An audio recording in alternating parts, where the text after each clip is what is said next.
네, 오늘 만나실 모델은 2015년형 쉐보레 캡티바인데요.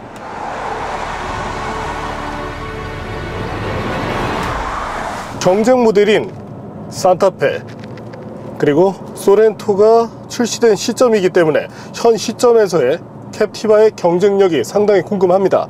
과연 그런 캡티바가 경쟁 모델을 맞이해서 얼마만큼의 장점들을 뽐내고 있는지 잠시 함께 느껴보시겠습니다.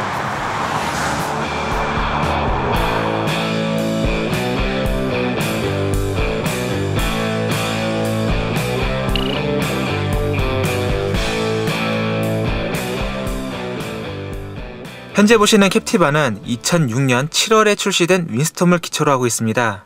GM대우 시절이죠.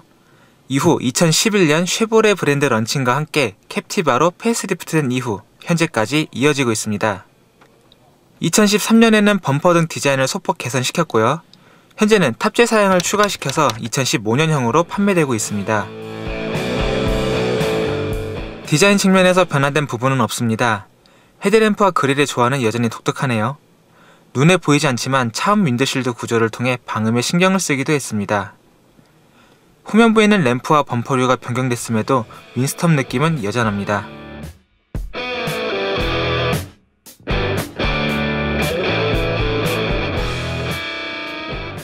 플랫폼은 GM의 세타 숏휠 베이스 아키텍처를 사용하고 있는데요.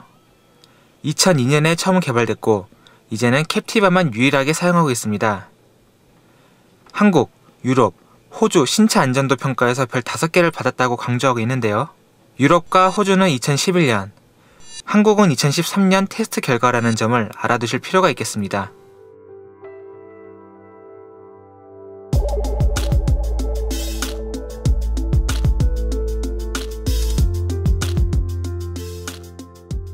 인테리어에는 다소 투박한 이미지가 남아있습니다. 아무래도 윈스톰의 흔적이 남아있기 때문인데요. 잠시 비교해 보실까요? 보시는 것처럼 스티어링 휠은 사실상 동일한 모습을 하고 있습니다. 유압식이기 때문에 오일 탱크도 확인하실 수 있습니다. 센터페시아도 버튼 배치를 정렬한 것 이외에는 동일한 모습입니다. 대신 오션블루 조명과 센터 디스플레이를 갖춘 계기판을 사용해 분위기를 달리하고 있습니다. 하지만 트릭 컴퓨터는 주행거리만 보여주고 조작 방법도 계기판에 위치한 버튼을 눌러야만 합니다. 공기청정기도 갖추고 있는데 별도 조작 버튼은 없습니다.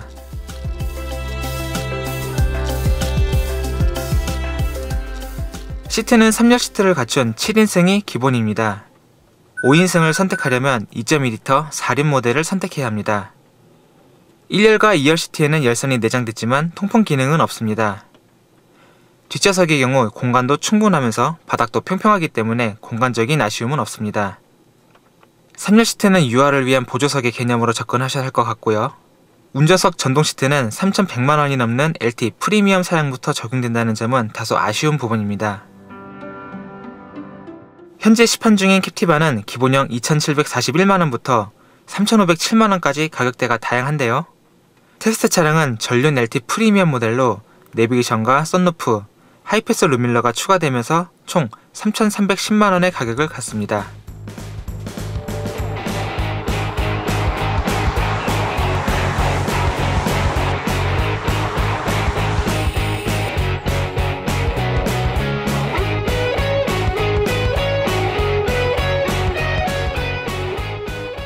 네, 그럼 지금부터 쉐보레 2015년형 캡티바와 함께 달려보겠습니다. 임시적으로 주행 안전장치를 해제를 시켜봤고요.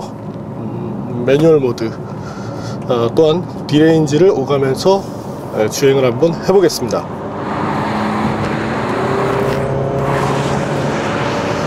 네, 가속 페달을 밟고 RPM을 끌어낼 때 GM차의 특징이라면 레드존에 들어가서 퓨얼컷이 걸릴 때까지도 변속이 이루어지지 않는다라는 특징을 갖고 있습니다. 현재 캡티바에서도 그대로 이런 현상이 나타나고 있고요.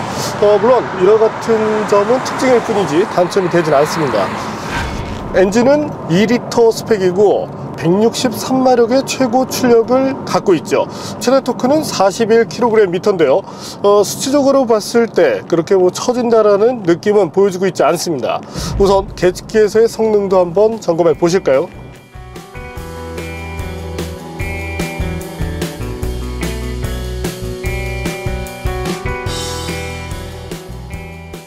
네, 앞서 보신 수치는 2013년형의 수치였는데요.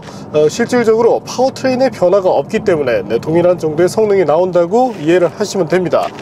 어떤 동력계의 느낌으로 봤을 때 실제 수치 등과 비교해서 바라봤을 때 실험 구간에서 크게 부족함을 느끼게 하진 않습니다. 단 경쟁사 모델들과 비교를 한다면 아무래도 뭐 10마력 이상의 이 성능 차이가 벌어지는 만큼 향후에 이런 출력 부분을 조금 만회를 시켜주면 좋겠네요. 변속기는 6단 자동인데요.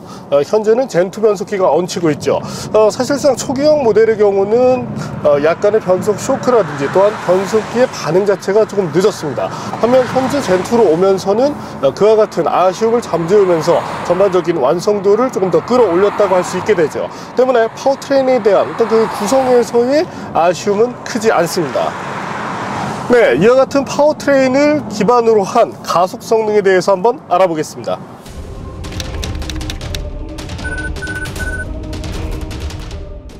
네, 앞서 보신 것처럼 예전에 저희가 시승했었던 2013년형 모델과 비교를 했을 때 거의 차이가 나지 않는 정도의 수준을 보여주고 있네요.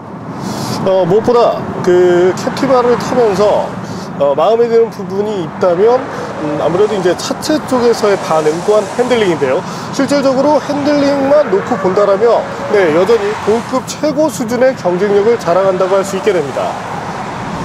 스티어링 조타에 따라서 이 차를 제어하는 이때의 느낌도 사실 중요한데 그런 부분에 있어서 앞서간다고 할 수 있게 되죠. 단 이제 스티어링 휠의 조타량이 조금 많기 때문에 도심형 SUV라는 점을 감안해서 바라본다면 이 조타 범위를 조금 줄여서 조금 더 이 민첩한 느낌을 끌어내주면 어떨까 이렇게 생각이 되네요. 이번에는 제동 성능에 대해서도 한번 알아볼까요? 앞서 보신 것처럼 제동 거리는 41에서 42m 정도를 전후하는 것으로 나타났습니다. 경쟁차들과 비교한다면 소폭 떨어지는 정도인데 그래도 뭐 SUV라는 어떤 이 장르를 감안해서 바라본다면 또한 어떤 그 지속적인 스트레스가 들어가더라도 방어하는 능력 부분에서 아쉬움을 보이지 않았기 때문에 제동 능력 자체에 대해서는 뭐 그렇게 크게 흠잡을 부분이 없다라고 생각을 하게 됩니다. 단 이제 최근 현대기아차가 그 제동 시스템 부분에서 조금 신경을 쓰기 시작했죠. 이런 점들을 감안한다면 한국 GM 역시 어떤 이 기본기 어떤 그 제동 능력에 대한 이런 부분에서의 좀 능력을 보여줄 필요가 있지 않나 이렇게 생각이 됩니다.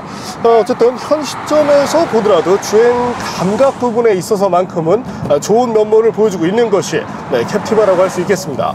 현재 모델은 전륜구동 모델로서 기본적인 스티어 특성은 언더스티어를 보여주게 되는데요. 그럼에도 불구하고 어떤 그 차 자체가 운전자에게 전해주는 이런 뭐 피드백 부분에서 충분히 잘 해내고 있기 때문에 제어를 하면서 크게 부족함이 느껴진다고는 생각되지 않습니다.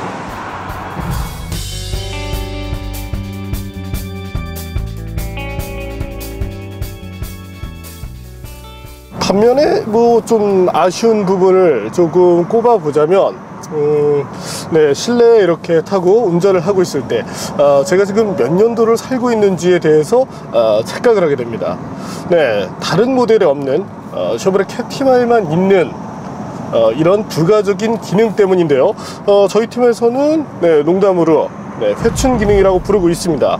사실 이 캡티바가 처음 나온 것은 2011년 정도였지만 이 원형 모델인 윈스톰의 경우는 2006년에 데뷔를 했고 현재는 2015년이죠.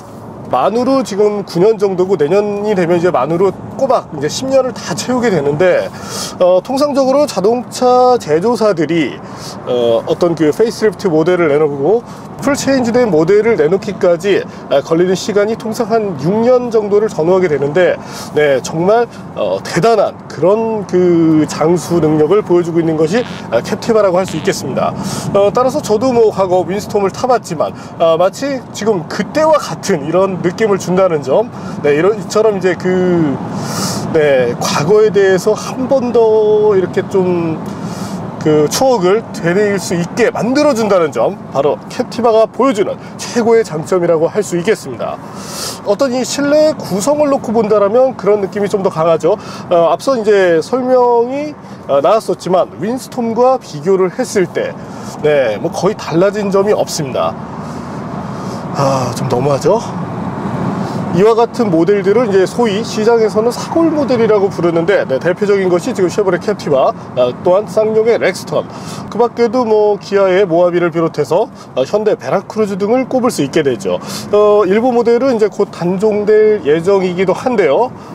현 시점에서 바라봤을 때 만약에 이제 9월을 전후해서 유로6 엔진을 얹어서 캡티바를 그대로 판다라면, 네, 한국 GM 정말 나쁜 겁니다. 네, 좀 도가 좀 지나쳤다고 할 수 있을 텐데, 네, 현재 이 차를 탔을 때, 최근에 저희가 탔었던 소렌토와 비교를 한다라면, 네, 주행 질감 부분에서는 캡티바가 낫습니다. 인정을 해야죠. 하지만 단순히 그 주행 질감 때문에 SUV를 선택하시는 경우는 1% 미만일 겁니다. 실질적으로는 어떤 공간 활용성, 또한 편의성에 조금 더 비중을 두고 선택하시는 것이 보통이니까요. 이런 점들을 비춰서 경쟁 모델과 한번 비교를 한다면 어떨까요? 네, 소렌토와 비교를 한다면, 네, 비교의 가치가 없습니다.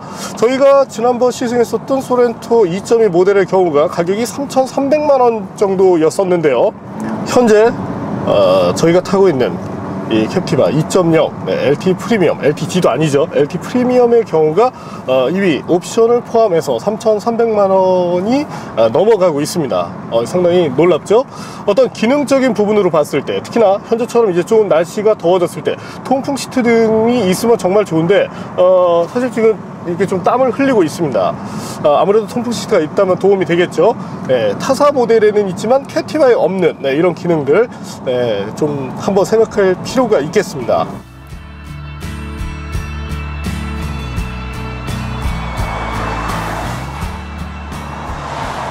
그런 점들을 감안해서 현재 차를 바라본다면 3,300만원이라는 가격은 상당히 높습니다. 아니요, 이건 높은 걸 넘어섰죠.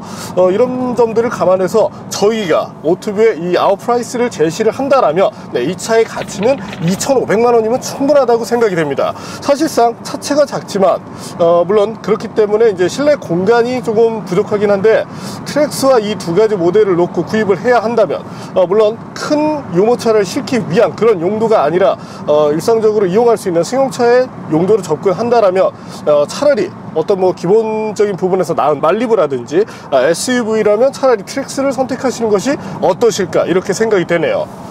정말 오래된 이 흔적들, 정말 뭐라 말하기도 정말 힘든, 어쨌든 도가 넘어선 모델이면 분명합니다. 사실 뭐 이런 차가 시장에서 팔리고 있다는 것 자체가 조금 민망할 정도인데요. 네, 한국 GM에서 하루빨리 단종을 시키고 정말 새로운 모델을 하루빨리 좀 출시해서 보여주면 어떨까, 이렇게 생각이 됩니다. 물론 제조사 입장에서는 이렇게 늙은 차를 오래 팔수록, 네, 어떤 마진율 부분에서 득하는 것이 많지만, 네, 소비자들에게 있어서 좋은 것은 아니죠. 현재 시점이라면 사실 산타페가 서스펜션이 단단했었고 그 때문에 승차감이 떨어졌습니다. 때문에 2열에 누군가를 태울 때 약간 좀 부담스러운 요소가 있었고, 그 덕분에 캡티바의 어떤 그 존재의 가치가 충분했었죠. 하지만 현재는 소렌토 쪽에 세팅이 좀 더 잘 되어 있습니다. 좀 더 부드러우면서 SUV다운 그런 면모를 살려냈기 때문에, 네, 어떤 그 패밀리카로서 접근을 할 때 MDPS 하나가 거지 같긴 하지만, 그래도 저라면 소렌토를 택하겠습니다. 가격으로 봤을 때, 패키징으로 봤을 때 모든 부분에서 앞서기 때문이죠. 심지어는 엔진 스펙까지도요.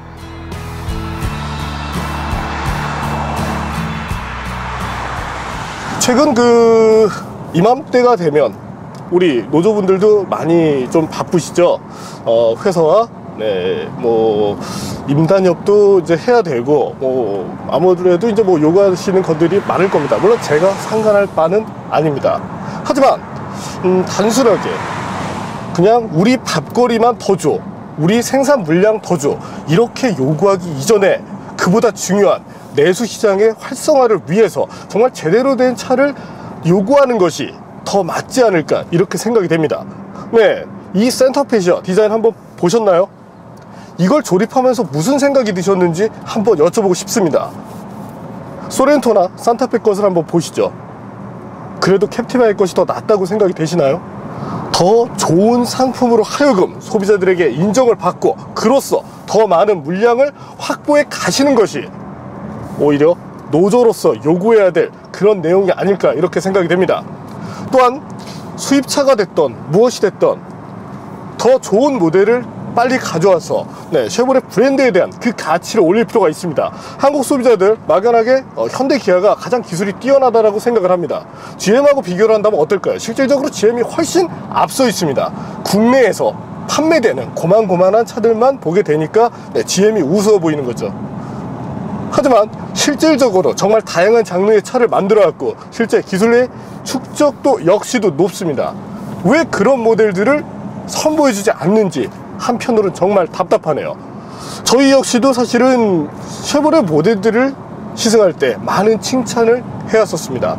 다른 차들이 갖고 있지 못하던 정말 뻔하게 눈에 보이는 옵션들만 해대고 있을 때 기본기가 무엇인지, 드라이빙의 느낌이 무엇인지, 이런 것들을 보여줬으니까요. 그렇기 때문에 일부 소비자들은 저희에게 너무 쉐보레에 대해서 우호적이다 욕을 했었습니다. 하지만 캡티바는 아닙니다. 이건 누가 타도 정말 떨어지는 차니까요.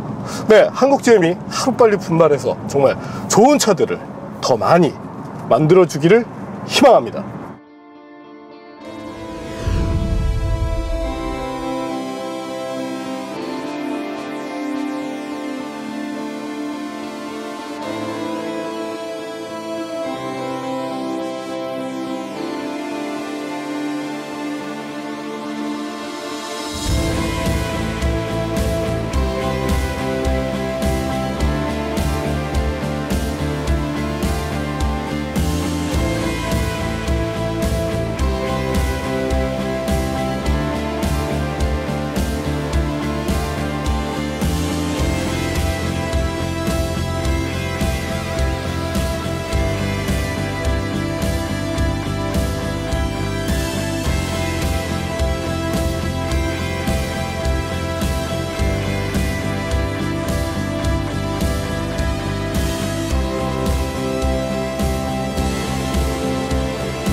네, 오늘 만난 2015년형 쉐보레 캡티바, 역시 뭐 추천을 드린다라면 신차보다는 중고차 쪽을 추천을 드리고 싶고요. 한국 GM 측에서도 혹시라도 여기다 유로6 엔진까지 얹으시면 정말 브랜드 이미지를 확 구기게 될 테니까 하루빨리 더 좋은 신차를 선보여 주시기를 희망합니다. 소렌토 하나가 나오면서 정말 시장 상황이 많이 달라졌는데요. 산타페도 부분적인 개선을 통해서 완성도를 올려줄 필요가 있겠고, 캡티바는 여기서 완성도를 논하기가 힘들어졌습니다. 심지어는 세이프티까지도 그렇죠. 이런 점들을 감안해서 하루빨리 더 좋은 신차를 소비자들에게 소개를 시켜주면 좋겠네요. 네, 오늘은 타사 모델에서 보기 힘든 10년이라는 나이를 젊게 만들어주는, 물론 정신적인 부분만 그렇겠죠, 쉐보레 캡티바를 만나봤습니다.